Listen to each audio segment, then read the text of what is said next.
Hello, everyone, and thanks for joining our today's joint webinar with Extreme Networks, how to build a smart hospital with Location Technology and ExtremeWireless.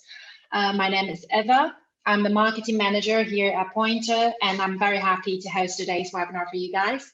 So just before we start, here are some housekeeping notes. Firstly, this webinar will last for around 50 minutes with 30 minutes of presentations from our two speakers, Bob from Extreme Networks and Jessica from Pointr, followed by our 20 minutes of Q&A session. So to remember, if you have any questions that you want to discuss with our panelists, you can either use the Q&A function or the chat to ask your questions anytime during this webinar. Your questions will be answered during the Q&A session. This webinar will be recorded and will be made available to you after the webinar, and we'll send you an email with the recording. So if you missed anything, you don't have to worry about it. We'll be sending the on-demand recording once it's available. So for today's agenda, first, we will have Bob, the Director of Healthcare Solutions at Extreme Networks.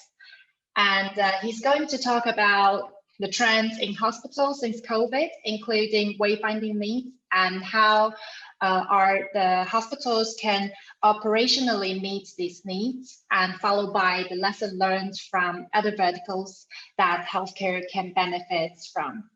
Bob's presentations will take up to 15 to 20 minutes. And then we will have Jessica, the VP of Partnerships at Pointr, and she will be presenting how we enable smart hospitals with location analytics and asset tracking. How are we pulling together location services with Extreme Networks access points? And the whole presentations from Jessica will take up to 10 to 15 minutes. First, I'm going to give a very brief intro to our two speakers. Bob holds the certifications of CPHIMAs and CIHSP.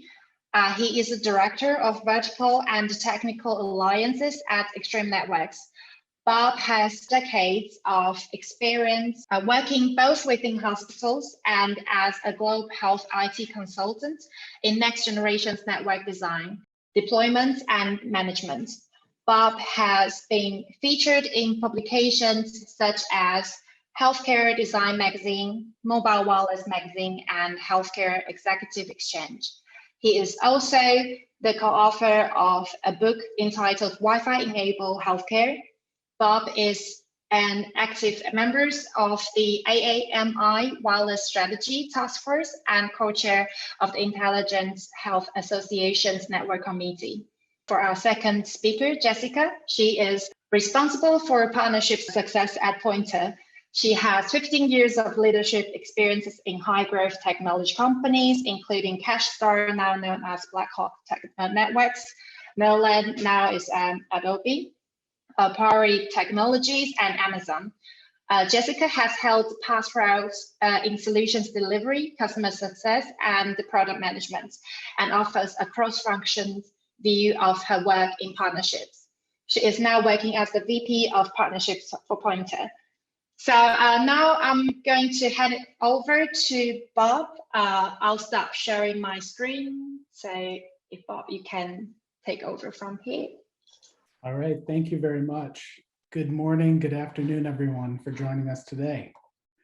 As you said, I'm Bob Zemke. I'm here on behalf of Extreme Networks, and I've had quite a bit of experience working both in hospitals and alongside them as partnerships, both before COVID, during COVID, and what we hope is to be kind of the transition afterwards, and how the technologies have enabled and impacted that environment in the clinical care space. A little bit about Extreme. So we deliver end-to-end cloud networking solutions, services, and support to advance our customers' digital transformation efforts. We're based in San Jose, California, and we just celebrated our 25th birthday earlier this month. We've over 50,000 customers globally, and about over 3,000 of them are healthcare. And we use those experiences both from the healthcare vertical and others to collaboratively approach the solutions and be addressed. And some of that I'll cover today is the lessons learned from other verticals and how we're now applying them in healthcare to address some of these transitions and challenges. So Extreme Networks in healthcare is based fundamentally on a clinical grade wired and wireless network, cloud-enabled network management that can be both on-prem or in the cloud itself, the using of the data for intelligent application analytics, and then supporting hospitals' IoT medical devices and the security around those platforms. So essentially, we are the hospital data's backbone that supports all the application and data needs inside of an infrastructure. When we talk about what drives change in healthcare, and this goes back to even before COVID itself, was there's some fundamental drivers of why healthcare IT operations and healthcare service delivery, if you will, have been evolving over time. And the first is, again, targeted approaches around the clinician experience, patient safety, patient quality, operational efficiencies. How do we evolve with technologies to make those improvements? We're seeing a strong demand on patient experience. And again, we rely on lessons learned from other verticals like the hospitality industry of all things, the venue engagements, to look at how experiences outside of healthcare can be replicated and those lessons learned and those improvements apply. Every hospital and healthcare organization, whether public or private, struggles with financial challenges. COVID has actually exacerbated that in terms of how the funding and reimbursement models operate and the efficiencies needed for strong financial operations. We also have to deal with government mandates. So the regulatory care and oftentimes drives, whether it's patient safety and security, it's service deliveries, all of that comes back to the local governments having approval and oversight of their operations. And lastly, I bring up technology and innovation. And I bring it at the end because we use technology to help address these other 4 use cases and the challenges that drive those efficiencies and change. We look at how technology implementations can help deliver upon these services, either it's streamlined operations, improving revenue approaches, addressing mandates around patient safety, security, satisfaction. When we talk about COVID itself and its impact in healthcare facilities, I think we have to realistically accept that, we were not prepared. No one was. Everyone was underprepared, and it wasn't just the hospitals, it was government. This was a once in a generation pandemic. And while we had theoretical assumptions of how we would operate, both in healthcare and the outside that, we also realized now, looking back, that we had to have a lot of flexibility and adaptability. And it became very critical in how well an organization kind of maintained operations and supported patient care. It's forced us as organizations to rethink how we handle processes and workflows, our assumptions, everything from how IT collaborates with the clinical care teams to facilities and the operations of a hospital, and how do we handle supply chain management inside the organization? How do we handle signage and who enters a hospital and when? COVID has really had to make us rethink what is the daily flow and operational kind of cadence that takes place inside what I'll call the 4 walls of a hospital. So next, I'd like to talk to some of those key areas that we've seen significant change as it relates to this. So the first I look at is the idea and movement of non-clinical staff to their homes and remote locations. And I think we've all kind of lived this where some of us were very used to working in our offices and arriving at the hospital every day. And most healthcare organizations typically did not support a lot of teleworking activities. Instead, even if you were not a clinical care provider, you operated and you worked inside the hospital itself. Not to pick on HR and accounting, but those are just some examples of departments that very quickly were looked at as, do we need them inside the hospital right now? Is there a risk to infection to those individuals? Is there a risk to infection of other patients attending the hospital from these non-care providers? Or do we need the space that they take up currently for ancillary services, the parking areas outside, and all of that. So when we think about now, if people are no longer working in a hospital but support the hospital, will they return? Will they return in a hybrid mode? And if so, then facilities is going to have to look at, how do we balance, what I'll call the hoteling and limited site visits. The idea that navigation might be a little more difficult when people only visit their office on occasion, or if they find that, conference rooms are now expected to be not used as often, or the density of them is going to create situations where people are looking for and trying to navigate in areas that they're not as comfortable with. So I think facilities organizations are really going to have to plan on this idea that, self-navigation is going to need technology aids. So how to find these conference rooms in different departments that your group might be using, how to identify or find or route through from a parking deck to the hoteling cube that you're going to be using on a particular day.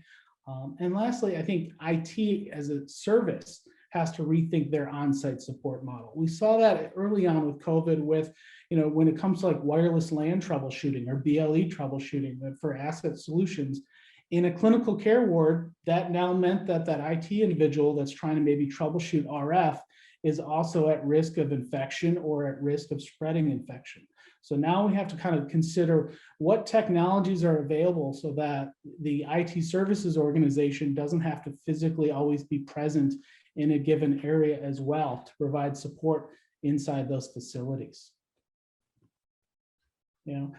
A picture like this, I think no matter where you live in the world, you saw something like that locally in your news. And that it was this idea that we also moved to triage services being moved outdoors into the car parks, the parking lots, the ambulance bays. We established the use of remote locations for vaccination services, triage testing, and the rest. And it was done, as a mechanism to reduce indoor crowding, to free up resources and space inside the hospitals themselves, to streamline the demand of how many people were coming in.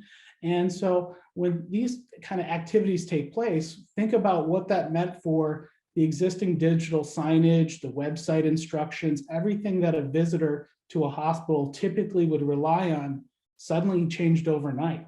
The signs outside the building saying to enter through this, this entranceway to the parking lot and go to this entrance in the hospital could be fundamentally different now. And so how do we handle that? I think through technology, right? We look at the ways to provide self-navigation, notifications to visitors, digital signage to show this has changed. So it's very similar to if in the transportation industry, in the retail verticals, how they deal with crowds and flux and change.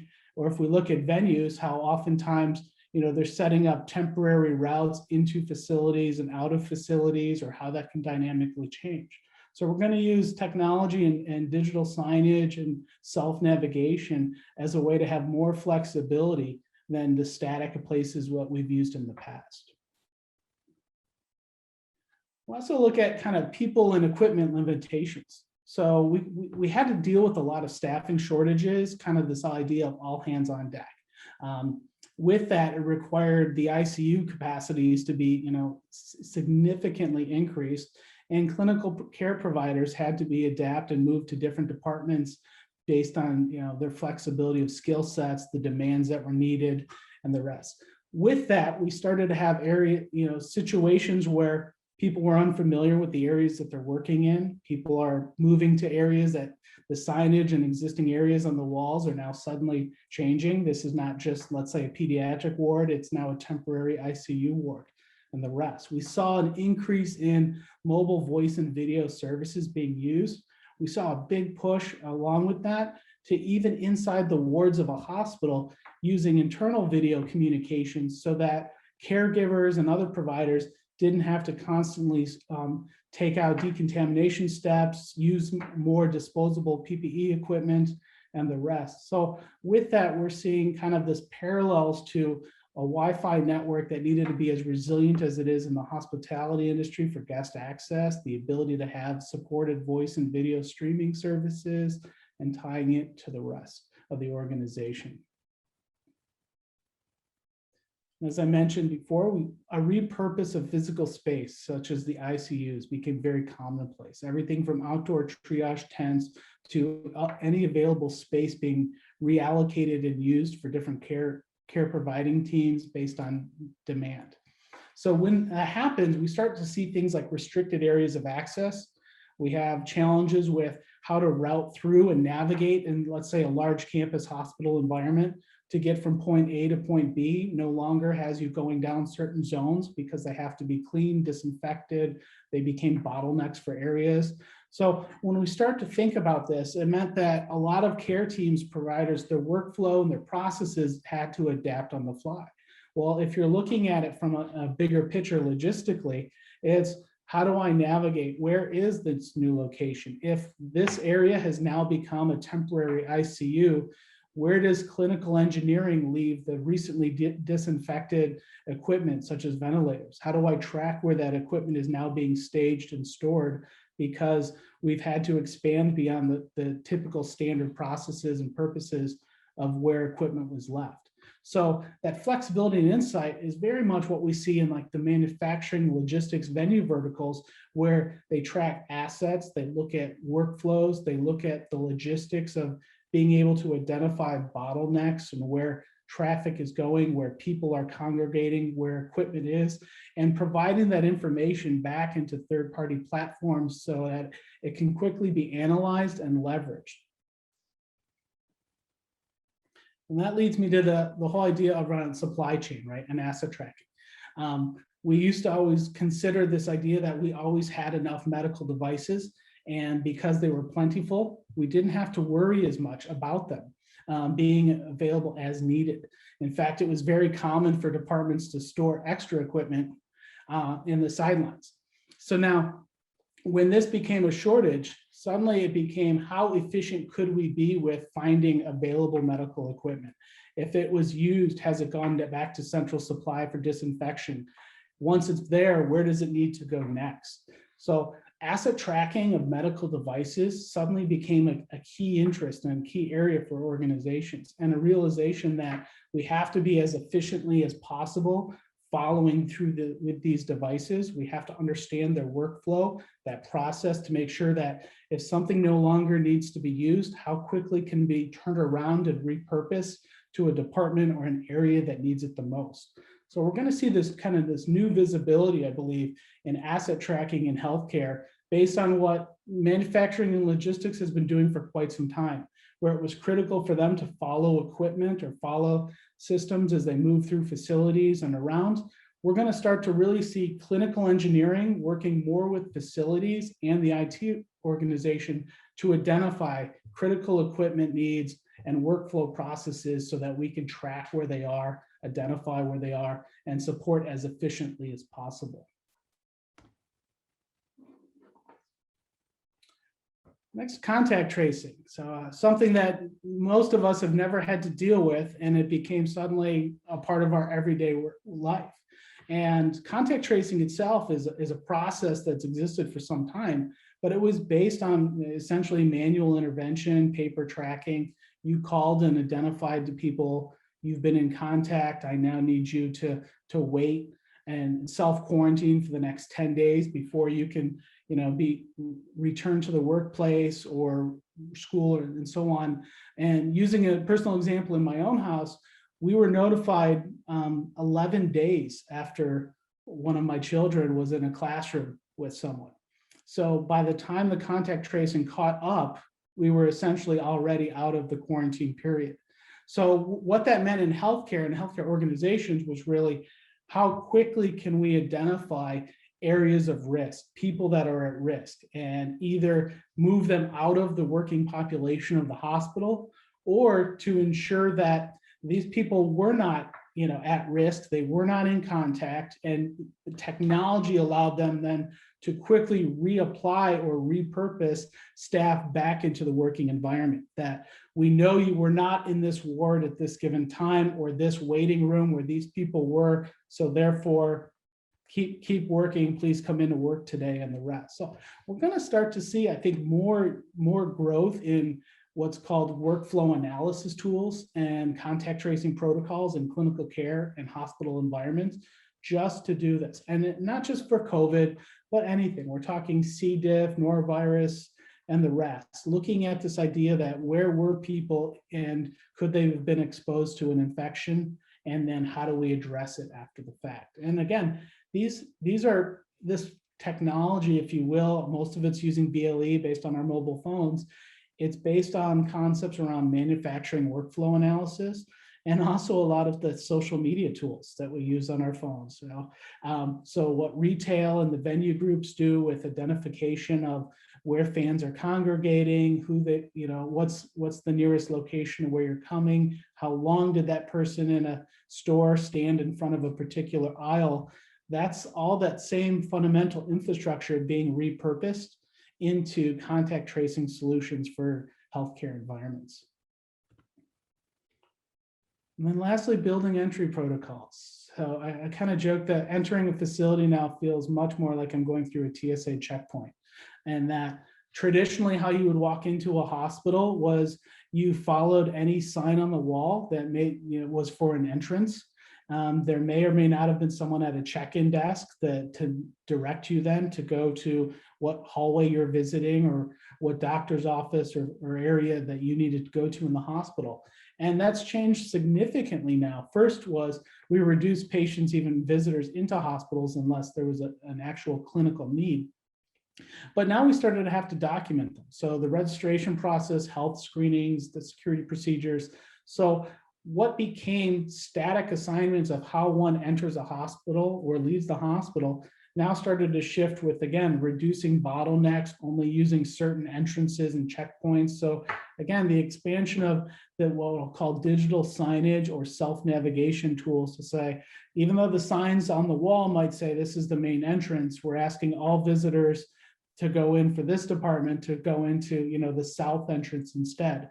And we're going to see a growth in, again, the patient services apps, because they have the flexibility to dynamically make those changes and provide that information, not just how to arrive at the hospital, but the best place to park, which entrance they would like to use, document that they have entered the facility, and then also that they have left it. So when you think about COVID's impact in healthcare itself, what I'd like to use is what Gartner calls the real-time health system as an example, right? It's really accelerated the adoption of technologies with clinical management, operational business systems, leveraging technology in a workflow that's choreographed with people, processes, and information being presented. And this orchestration that pulls it all together is going to, I think, significantly leverage in the future location data and services as that foundation for supporting the workflows. And then as an after effect, the analytics and the analysis for processes and improvements. I've only got one more slide here, and that is just to remind everyone that next week is the Extreme Connect user conference, where we'll be talking on these capabilities and technologies and joined with our friends Pointr. So please visit our website and register, and I look forward to seeing you there. Thank you. Bob, I'm excited to be part of the Extreme Connect event. Bob, thank you so much for your presentation. It's just been so interesting working with you and understanding your perspective. I think the details that I'll share in this presentation about where Pointr fits and Pointr's role and what we've seen will complement your presentation. Hello, everyone. My name is Jessica Milan. I'm VP of Partnerships at Pointr, and I'm going to discuss specifically how Pointr can be utilized to enable smart hospitals. I think dovetailing very well on several of Bob's points. A little bit about Pointr. We are specialists in indoor location software. We've been doing it since 2013 and have deployed our tech in over 1,000 venues across 20 countries. We have over 2 million daily active users. We're very prevalent. It is our goal to become the best performing indoor positioning technology in the industry. And we've invested and continue to heavily invest in our patent protected software. As a company, we have offices in Boston, where I am right now, in London, where our headquarters are located, and we have R&D and support offices around the world. We work in many different sectors. Essentially, where there are large buildings, that's where you're going to find Pointr's tech. So who do we work with? We have our tech deployed at a number of hospitals. For example, UC Health in Colorado. We're embedded inside the UC Health app to help patients find their way to appointments and clinic areas. I encourage you to download it and take a look. We're also in many CBRE run buildings where we're enhancing the workplace experience for office employees and staff. We're in United Airlines inside their app. So if you have the United app on your phone, you already have Pointr's tech. We're helping in airports. Delta is another client. So I want to talk about two different aspects of enabling smart hospitals. As you heard Bob speak about, there are a lot of changes underway which are driving hospitals to really rethink how they work. So I'll walk you through what we're seeing at Pointr and how we can help. First, looking at patient and visitor experience, and then second, looking at management and operations. So looking at patient experience and location-based services, the most common request we get from hospitals is to provide easy-to-use digital maps and wayfinding. How overwhelming can it be to visit a doctor at a hospital, find parking, and then realize you have no idea where you need to go? Or on the flip side, imagine visiting a loved one where it's stressful just even finding the information desk at the hospital, let alone having to memorize the 15 steps literally you get from the person trying to be very helpful, but you have to try to remember to actually find your loved one. So there are a number of ways that we can help solve for this at Pointr. One is to integrate digital maps into your app. So right from the map screen, you let users search for specific departments or doctor's offices, and then get directions literally right from where they're standing. So directions are turn by turn, and your route is highlighted on the map. So in a maze of a hospital, this is extremely useful. We even let users mark where their car is and help them navigate back to their car once they're done inside the hospital. Also, I should point out, you don't need a mobile app to provide maps and wayfinding to patients and visitors. You can also use a standalone information kiosk, maybe even embedded in some of those, like I'm thinking of that last picture you had, Bob, of the lady standing at the check-in desk. And these can use a web app to show maps and provide directions and even be able to let people print them out right from the kiosk. Pointr also has a location-based engagement. So you can provide extra guidance, not only when someone enters the hospital, but also when someone enters a specific department or specific area of the hospital. The notifications rely on geofencing or marking of a boundary of a specific area on a map. You can also use this to check occupancy limits for an area or set those limits. So when people are entering, you can check against a limit and if needed, redirect them to other areas. Finally, we realized several healthcare providers use Epic's MyChart as their EHR system.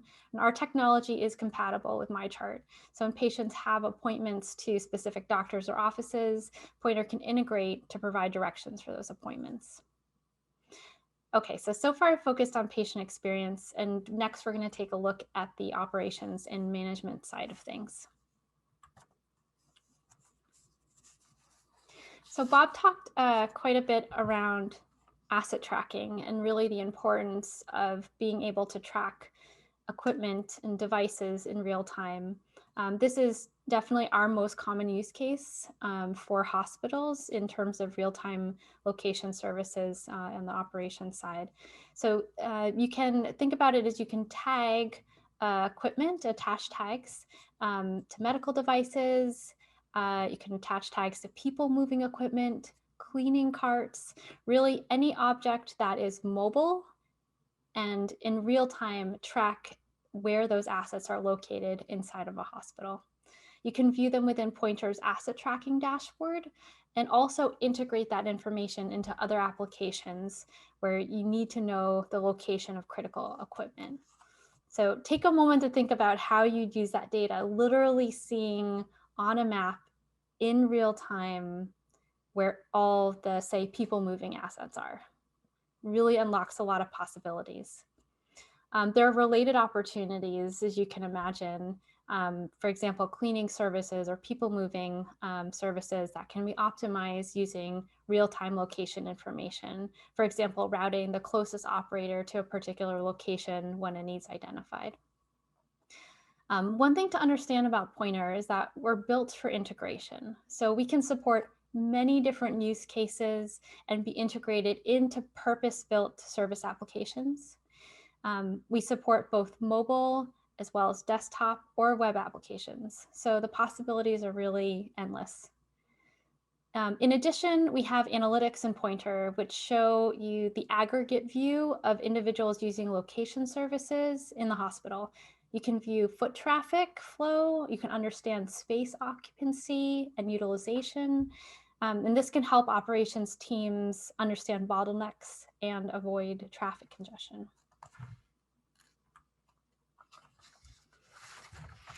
We're really proud to partner with Extreme Networks to bring these experiences and capabilities to hospitals.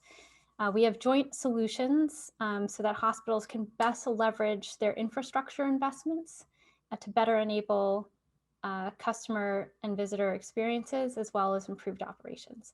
I'm going to explain a little bit more about how Pointr works. In general, Pointr works with Bluetooth low energy signals, or you may have heard Bob refer to them as BLE signals. And these signals are transmitted from a Bluetooth enabled Wi-Fi access point, or it could be a Bluetooth beacon. And these are typically spread throughout a building. So Pointr utilizes these signals in combination with information on a mobile device and our patented deep location engine, which utilizes machine learning to accurately calculate a user's position and orientation. In addition, we have an integration with Extreme's APIs that ties Pointr into the Extreme location solution set. So how this works is that Extreme Networks, Extreme wireless access points pick up Bluetooth signals from smartphones or asset tags in the building and send the raw data to Pointr's deep location platform using the Extreme location APIs. And then the Pointr engine calculates the precise location of visitors or employees or assets within the hospital. And then we utilize that information to display that on a digital map using Pointr Cloud, which is our operational dashboard for building managers. We've covered so far mainly focusing on Pointr's deep location capabilities, but I wanted to take a minute to share a few additional capabilities that Pointr has to offer as well. One feature is to add augmented reality as an experience to wayfinding. So imagine seeing arrows and objects literally showing you the way to where you're headed. Another feature we have is the ability to create beautiful digital maps at scale. We built this originally for retail customers with thousands of stores with floor plans that change frequently due to merchandising and seasons, but we're actually seeing this now apply to other verticals in a post-COVID world, much as Bob spoke to, where buildings are dynamically reconfiguring spaces on a somewhat regular basis. Two final capabilities to mention. One would be our predictive analytics. It's powered by machine learning and it includes things such as visitor analytics. And the second is our commitment to successful deployments. We have a team of technical project managers, integration support specialists, and on-site specialists. And everyone's goal is to support your successful and fast deployment of Pointr.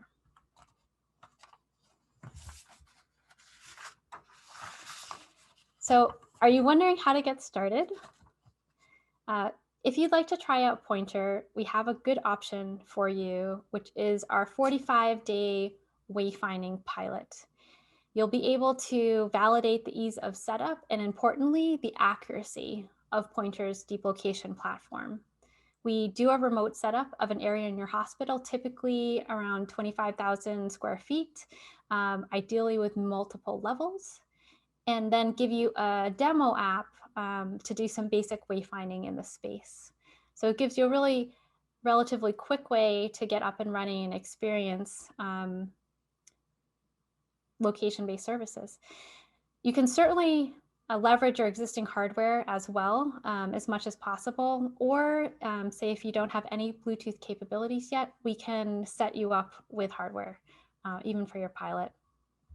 So either way, the program's set up to be straightforward and give you the information you need to build a broader implementation plan around location-based services at your hospital. Thank you so much for your time today, and please get in touch to learn more. Again, my name is Jessica Milan, VP of Partnerships at Pointr. Back to you, Eva.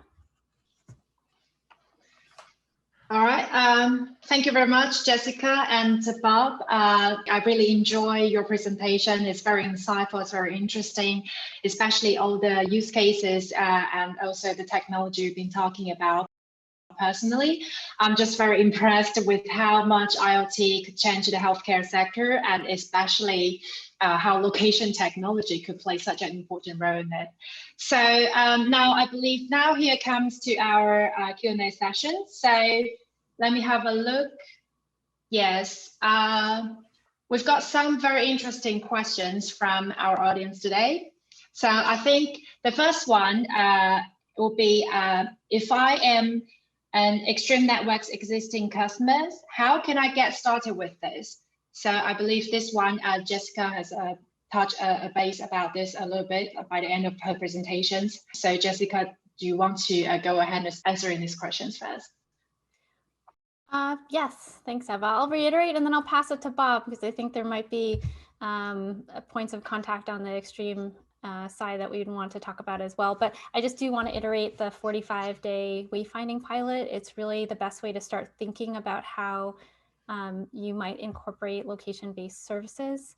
And it's really geared just to give you enough to understand how it could work and really give your team the confidence to move forward on a next step.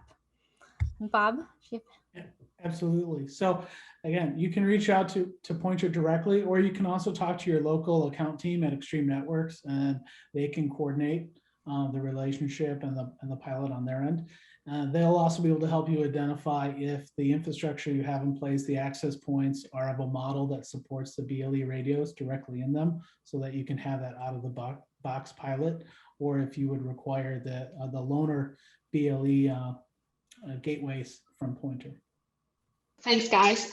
We've got the second questions, which is what kind of location-based services are hospital departments typically interested in? So I think this one's more for you, Bob, because you obviously have a lot of knowledge regarding how this will work in the hospital. So I'm going to hand it to you then. You know, I kind of look at location services in a hospital or healthcare environment is a lot like, in some ways, coordinating with the UN. Each department has their own views on what maybe their needs are. So you'll have some departments saying, I'm like clinical engineering. They're of course focused on asset tracking, the medical devices that have to be depoted and serviced and moved on.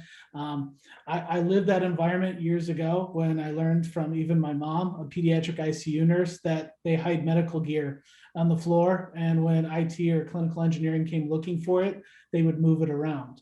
So you have some departments very focused on asset tracking. You have other departments like that are responsible, whether it's the marketing organization or the clinical engagement teams, on how to provide better services to the patient community. They're going to be probably more focused on integration with the EMR or hospital application that's used on a mobile phone by the patients and the caregivers.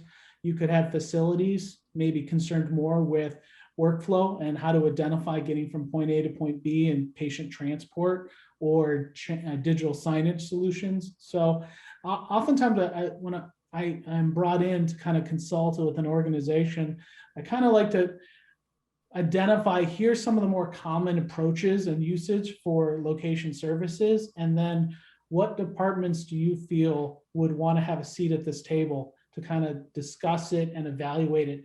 Because the more groups that are brought together, the stronger the ROI and the business justification for moving forward with adoption of that. Thank you, Bob, for that. Yeah, we do have another questions coming. So how quickly can I get things up and running? I'm assuming this is talking about implementing location services in a hospital. So this could be for either of you. So maybe Jessica, you want to start? I certainly can start, Eva. I'm going to say the 45-day wayfinding pilot again. You know, I think taking on any sort of change transformation that is involving multiple departments, involving meeting new and changing needs, it certainly is going to take time. Just simply educating everyone on and getting aligned on the same page in terms of what we want to do, in what priority order, and what kind of time horizon. That is not a small feat to take on. So I certainly, I don't want to set anyone's expectations incorrectly, but I do want to say that at Pointr, we've given this a lot of thought around how do we give those folks who are evaluating these newer types of technologies and use cases a way to explore them literally hands-on, literally with a mobile app to experience what it's like. And that's where our pilot comes from. Because we do realize that it's one thing to kind of have an idea in place, and it's very different to experience what it's actually like to get a portion of your hospital up and running with this technology. So that's really the goal of the pilot. I'd say it's enough to really get started and take those next steps with confidence to know what it would look like to roll out to the rest of your hospital or a different wing, or plan out an implementation that's even a multi-campus implementation from there. Bob, I don't know if you have anything you'd like to add on this. Speaking from experience, when it comes to IT projects, I always look at it as we crawl before we walk before we run. So we're not going to boil that ocean right away. Like you said, we're going to just kind of take a tangible example and use case and bring it to fulfillment so that people can then start to think it through and will this work for us? Is there different areas to consider? Speaking from my own experience, I was project managing the pilot in our own offices in Salem, New Hampshire, and it took our IT department about less than an hour to activate the BLE radios with the proper configuration that we were going to use for the Pointr app. And then it was probably another few days of coordination with your team on taking our CAD drawings, turning them into a map, identification of key rooms and locations or destinations, if you will. So it was a very simplistic approach to get up and running, as opposed to thinking it through of like, I'm going to have to design all this work. We're going to have to do an IT change control and install equipment that we don't have. No, it's pretty quick and seamless. Okay, thanks, guys. So I think we only got a few minutes left for this webinar. So we will take one last questions here and wrap up today's webinar. For the rest, we will reply offline. So I think this one is particularly interesting. So this one is saying that what's the most impressive way you've seen location services being used in smart hospitals? So I think this is, I'm sure, Bob, you would have a lot of interesting use cases and insightful information that you want to share with us. So Bob, maybe we start with you then. The first is just the idea of self-navigation. I think we almost had an unconscious bias early on when we started looking at wayfinding and patient engagement apps, that there was only a segment of a younger and more affluent population would have access to these tools. And I mean, we had to reflect and better look at, most people have mobile devices and smart mobile devices today. And even the elderly population is adopting technology, whether it was just to quickly have access to better communications with friends and family or for other purposes. So these devices were out there. Now, what fascinated me the most when it came to location services, I think, was this idea that self-navigation is not nearly as complicated for an individual to follow than we thought. And you look back to how we typically enter a large campus facility today, and you're asking the front desk, you're pulling down a paper chart, they're writing with pens, go this way, go that way, and it's like, well, a mobile handset is actually a significantly more responsive and easier to use, especially when you become turned around. Other facilities used to paint, lines on the floor. To get to A&E, you follow this red line. To get to, records, you follow this green line. That flexibility isn't any helpful when you're starting to repurpose and change on the fly. But what excites me the most was the augmented reality. I know it's coming. It's not necessarily mainstream yet, but the initial pilots and evaluations I've seen of the augmented reality tied to wayfinding, being able to kind of see self-direction by using your camera phone for navigation, I think it's just absolutely incredible. And I'm really excited to see that kind of get rolled out in large scale environments. I would echo a lot of what Bob was saying. Just self-navigation, I think, is what I find personally one of the most exciting changes. And on a personal note, I had to visit a lot of hospitals for my parents, and they were never in the same place. And it wasn't like a one-time thing. I was going there, a couple times every month, and it was really tough. So. And I have personally lived through that experience of trying to memorize like 15 steps of getting to the exact wing. So it's one of the reasons I joined Pointr. I read about how he worked with hospitals, and I thought, I wish I had that. I want that at every single hospital for anyone who's visiting a loved one. So that is, for me, one of the most exciting and I think promising pieces of wayfinding in hospitals. Right. Thank you so much, Bob and Jessica. This has been a great session, and it's absolutely insightful, and it's so much information, especially around the healthcare use cases. Thank you guys for taking the time to be here today, and I hope you enjoy today's event.